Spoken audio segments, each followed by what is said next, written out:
What's up, dorks? We made it! The 2021 Texas high school football season officially underway, and I'm sure all of you who are watching this have the same giddy smile that I do, just feeling so good to be back. Now, is it back to 100% normal? No, but it feels a lot more normal than it did at this point last year, man, and that's such a good feeling. So I'm currently sitting in the 915. I was lucky enough to get to come out here to El Paso week 1 for the Texas Football Day celebration on Valley Sports Southwest, and man, what a time it's been. My game to cover tonight was Canutillo versus El Paso Burges, and a lot of hype coming into this game, and a big reason behind that was 2 really big playmakers for each team, both on the rushing attack. We expected to see nothing but a lot of ground and pound rushing yards tonight. Of course, Burgess coming in with their senior running back, Travoris Jones. He's a Mizzou commit. There you go, Tepper. I said it for you again. But no, Travoris Jones, he's the guy around these parts, man. Everyone in the Sun City knows that name, knows what this kid can do. And, you know, D1 SEC kid. He's the talk around the town. What I don't think we expected as much was for Canutillo's, they have a junior tailback, LJ Martin. If you're not familiar with that name, let me tell you, you're about to become familiar with that name.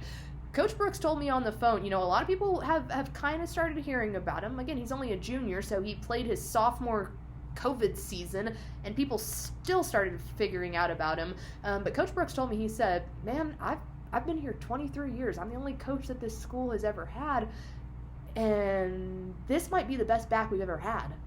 I said, we've had a lot of them, but he goes, there's something special about this kid, and you can see it, and boy, howdy, did he come out tonight out of the gates, and I was blown away how he took command of that game. He's got great size on him. Not only is he a head-down, hard, you know, very workhorse in the backfield type of runner, the kid's got hands too. There were a couple snags he had. He's got some vertical, he's got some ups. If you recruiting guys aren't paying attention to LJ Martin, you might need to get out here to the 915 and put some eyes on this guy, because he balled out tonight. 155 rushing yards, 2 different touchdowns at some pretty critical times to come through, and it was stinking impressive out there. To go ahead and say this, the game ended 29-27. Canutillo held on for the win, and when I say held on, at the end of the third, El Paso Burges was down 29-7. That was at the end of the third quarter. They came back in the fourth quarter, and man, you could hear him yelling, we got 1 more quarter left. We're not giving up. And I think that says so much about what this means to this community and how hard they work. Two people putting it on display for tonight was Andrew Rutledge, which is Coach Rutledge from El Paso Burges' son. He's the starting quarterback now. And then Sean Street, another guy that if you haven't heard of, you might want to get some eyes on. He is he's the stud defensive end / wide receiver for Burgess. They connected 3 different times in the fourth quarter, 2 touchdowns and once on a critical 2-point conversion. But man, it was like thunder and lightning between those two, hyping each other up.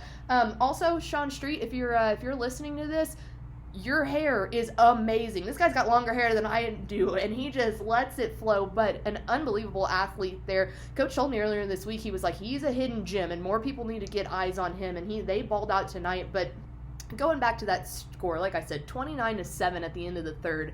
For Burgess to come back the way that they did, that game got interesting. I mean, it wasn't until a sack with 2 minutes and 12 seconds left by Canutillo that really kind of sealed the deal on it. Then they got the first down, and it was game over after that. But they were right there. Burgess was right there about their 30-yard line with an opportunity to score. Wasn't able to convert it. But this community out here, to everyone that I've been able to be around, just thank you, man. The hospitality out in El Paso has been some of the best I've ever been around. The passion that these coaches have, the passion that the players have, the passion that the fans have, it is second to none and deserves all the credit. We have had an unbelievable time out here. As y'all all know, we're bringing the whole DCTF crew out on week 3. So this was kind of my chips and dip, as we like to say around the DCTF offices, to what I cannot wait to be back here on week 3. But an unbelievable game again. Canutillo holding on for that win. Coach Brooks saying he was so proud of the passion that his team played with, and an all-around good game and a great time to start off week 1. So to everyone who tuned into Texas Football Days on Valley Sports Southwest, thank you for that. And same thing as always, we'll be back on Monday to break it all down for you when I hit that air raid siren. Bye, guys.